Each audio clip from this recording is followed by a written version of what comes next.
Bonjour. Aujourd'hui, on va décortiquer l'appel public d'un entrepreneur sénégalais. C'est l'histoire d'un projet numérique qui pourrait vraiment tout changer. Une histoire de sacrifice, d'innovation, mais aussi de silence administratif.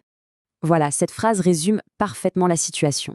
On a d'un côté un pari patriotique avec de très gros enjeux financiers et personnels, et de l'autre, un mur d'indifférence. C'est l'histoire d'une vision incroyable qui attend, tout simplement, qu'on veuille bien l'écouter. Et au cœur de tout ça, il y a un homme, Dominique Mendy. La source le décrit comme un expert, un esprit brillant, plutôt du genre introverti. Il vit à l'étranger, oui, mais sa tête et son cœur, eux, sont tournés vers le Sénégal avec une mission bien précise, résoudre un problème majeur pour son pays. Le moteur de son projet, c'est ce concept clé, la souveraineté numérique. Mais qu'est-ce que ça veut dire concrètement?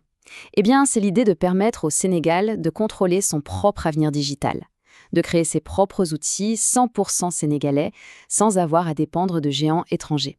C'est une sorte de déclaration d'indépendance à l'ère du numérique. Mais attention, on ne parle pas juste d'une bonne idée griffonnée sur un bout de papier. Loin de là. Ce qu'il faut comprendre, c'est l'ampleur de l'engagement personnel et financier derrière tout ça. Un investissement colossal qui s'étale sur des années. Regardez un peu cette chronologie. Elle parle d'elle-même.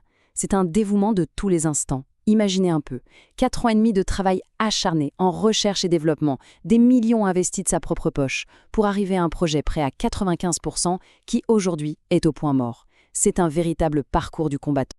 Et pourquoi un tel sacrifice? Pour s'attaquer à une véritable urgence nationale. Les sources citent un chiffre qui donne le tournis.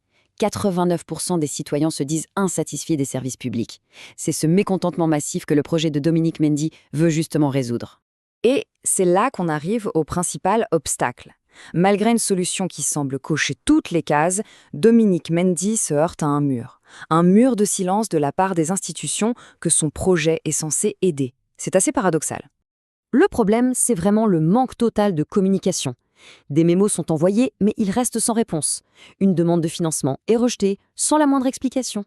Pire, les documents sont classés non lus, c'est écrit noir sur blanc, et pendant ce temps, bien sûr, les frais pour maintenir la plateforme en ligne, eux, continuent de tomber chaque mois. Bon, les institutions font la sourde oreille. Mais qu'en pensent les principaux intéressés, c'est-à-dire les citoyens? Laissons de cater la bureaucratie un instant et regardons le succès du projet sur le terrain avec de vrais utilisateurs. Ce témoignage d'Awa Mbaye est très parlant. Pour elle, habitant une région éloignée, ça change tout. Pouvoir faire ces démarches sans ce long et coûteux voyage jusqu'à la capitale, c'est une simplification immense de la vie de tous les jours. C'est ça l'impact concret.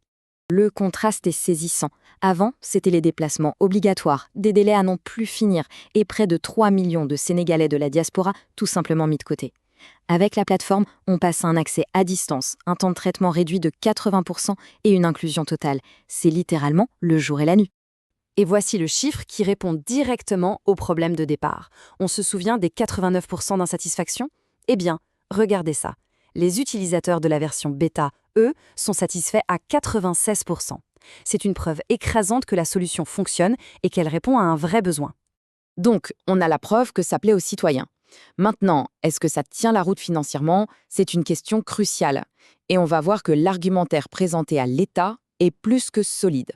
D'abord, il y a la valeur de ce qui a déjà été créé.